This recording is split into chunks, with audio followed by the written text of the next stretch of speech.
Happy Pokemon Day, everybody. This is a video I have been waiting to make for a very long time.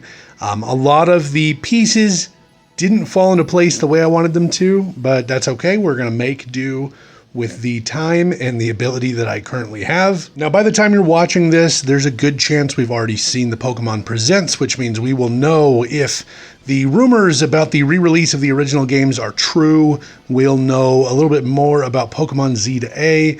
Maybe we'll hear some rumors about the next gen. I don't know about that, but you know, people are saying that that's maybe a thing. Personally, I really hope the re-releases of the original games, I hope that's true. I'd like to see them on the NSO, but it would be really cool to just own them. I do prefer to own things, so I like physical media. I like owning stuff. That's just, you know, that's how I prefer to do things. So what really inspired the core of this video, the thing that I'm doing to celebrate Pokemon Day, is that years ago I saw a video from the YouTuber Aki Dearest. She had received a jacket from a collab between Pokemon and Levi. It was a really cool denim jacket that had a huge Pikachu patch in the back. It had a Pokeball, it had some lightning bolts. It was really cool. I really wanted it. I've always liked just the aesthetic of patches on a denim jacket. I went to look up how much this Levi Pokemon jacket was, and I was not impressed. The price to me did not match the amount of work that was actually put into it. Like, there's like 4 patches on the whole jacket, and that is not worth that kind of cash, in my opinion. For me personally, if I'm going to spend that much money on a jacket, I want it to be cool. I want it to be a little bit more personalized. And so that's what I decided I was going to do. And I figured, why not film the process and make a video out of it. And this has been something I've been working on for a couple years now, so I'm glad that this is finally happening. So the first thing you're going to want to do if you want to make your own jacket is get a jacket. Get a denim jacket, get whatever type of jacket you want to get. You can find them on eBay, Amazon, Walmart. You can find them at secondhand stores.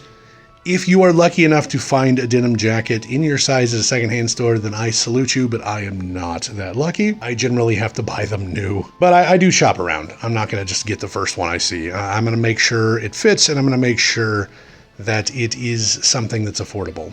Next, you're going to want to pick out patches. Now, you've got a lot of options. We mentioned Amazon for jackets. Amazon does have patches. Some of the quality that you can find are really good. Like, I have found some very interesting fantasy related patches. I've found some very interesting sci-fi patches, but when it comes to Pokemon specifically, most of what you're going to find is bootleg stuff, which, I mean, technically anything that's not made by the company is a bootleg thing, but these are, the quality is bootleg. And like, I don't hate all of them. Like, they're not all terrible, but they're definitely not my first choice. I did get some just to kind of see what the quality was, and I mean, they're easy to sew in, and they don't look that bad. Some of them do. Some of them the color is off. Some of them the design is a little weird and wonky. Some of them look really cool. I think, you know, they look decent. But they're still, to me, not really worth it. And I would say if you're going to get patches to put on a jacket, whether it's Pokemon, whether it's whatever, I'd say check Etsy. Etsy is going to have a huge variety of options. A lot of them are going to be really cool. A lot of them are going to be way more unique than what you'll find you know, at a regular store. And I mean, yeah, you do still have like drop shippers on Etsy, but you do still have real stores that do real, you know, handmade stuff, and that's what I really like to find. 3 of my just absolute favorite patch stores on Etsy were Crit Stitch, Emberfall Plush, and Parallel World Patches. Parallel World Patches specifically had just some of my absolute favorites that I've seen, period, but all 3 of them were definitely decent quality. QC Embroidery was also not too bad. I believe they're out of China, so they take a little while to get here. But they are cheap, and they're not, you know, as thin and crappy as some of the ones you'd get on like a drop ship. So there is at least that. So what I did was I just kind of went through and a few separate occasions, just depending on, you know, money at the time, I would just pick out some Pokemon that I really liked. I would just pick out a few at a time until I had a decent number, and I thought that was pretty much all I was going to need. And then I decided to start seeing where they would place on the jacket. Now that said, the small patches are only a part of the picture. Another thing you need is a big back patch. One of the things that really just screams that cool punk rock aesthetic that you get from patch jackets is a back patch. Now you can find embroidered back patches, but what I really like to do, and one of my favorite ways to upcycle, is to use an old t-shirt. Now if you want to turn an old t-shirt into a back patch, it's pretty simple. What you do is you find the t-shirt, like this Pikachu one that I have. It's got some holes in it. It's got a few sweat stains. I don't wear white very often for that exact reason. What you're going to want to do is cut a big rectangle around the area of the picture, the thing that's going to be the main patch. Then you're going to want to spray the back of it with spray adhesive and very carefully place it completely flat back down on the other part of the t-shirt. What this is going to do is thicken the area that's going to be the patch. That'll make it a lot easier when you cut out the picture, when you put it onto the jacket. It's just going to make your life so much more simple. T-shirt material by itself can be quite thin, so this is something I definitely highly recommend doing. It's not necessary, but it does make everything a lot easier. I've done this quite a few times, both for myself and for, other people.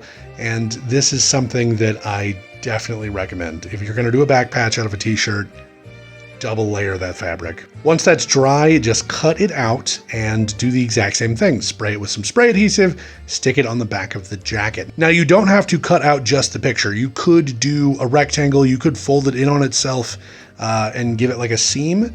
It's really up to you on how you want to do this. Personally, I kind of like the idea of just having a big Pikachu, just my own one instead of the one that they had on the Levi jacket. So I'm going to take Pikachu out as is, and I'm going to go ahead and also cut out the Pokemon logo. I'm going to put them both on the jacket. You're going to want to figure out exactly where you're going to put them before you glue them down.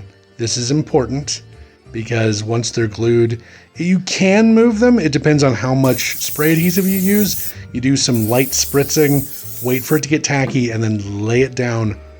Really, you make sure there's no wrinkles, because that's what's going to suck. If you get it stuck to itself, it's going to be difficult flattening it back out, to say the very least. Once that's on properly, just do a whip stitch, just a real easy whip stitch. If you don't know how to do a whip stitch, this is not the time or place for me to teach you how to sew. I do recommend looking at some sewing videos. I know the YouTube channel Threadbanger used to have quite a few different tutorials on different kinds of stitches, so maybe check them out. Once you get your back patch on, honestly, you could stop there. That could be enough for a lot of people. If you want a cheap jacket that looks as good or better than the Levi one, you could just do this and you're good. For me personally, I wanted some more to it. I really wanted some interesting elements, and so that's where the other patches, the Etsy patches, come in. You can also find patches at like conventions and at like game stores. I know specifically the Pokeball patches that I put on different parts of the jacket came from my wife. She found them at a game store at some point. I don't know where she was. I just know that she brought me a little baggie of patches, and it was really cool. Now, when you're placing your patches, there's a lot of different ways you can do this. You can iron them on.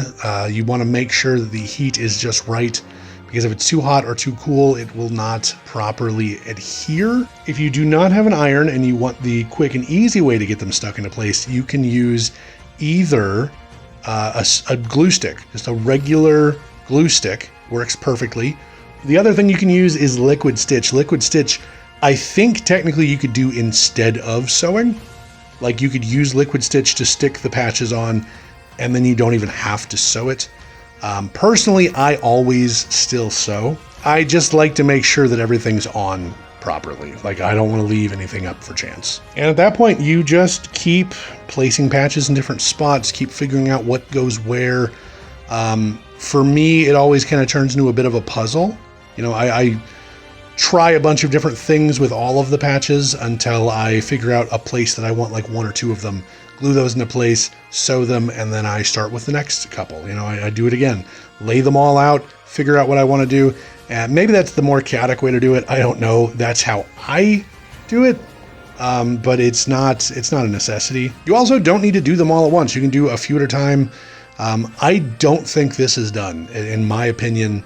Where the jacket is currently at, I think I still have some room to go. You know, I still really want to put some of these other patches, this Breloom, Flapple, Mimikyu, Poliwhirl, and Eevee specifically. I really want to get on there. And then I've also got all of these others that I'd like to get somewhere. The Flygon I took off. I had this Flygon originally, but I had found a much cooler Flygon from Parallel World patches, and so I took this one off and replaced it. And it's such a cool patch. It's just such a cool patch.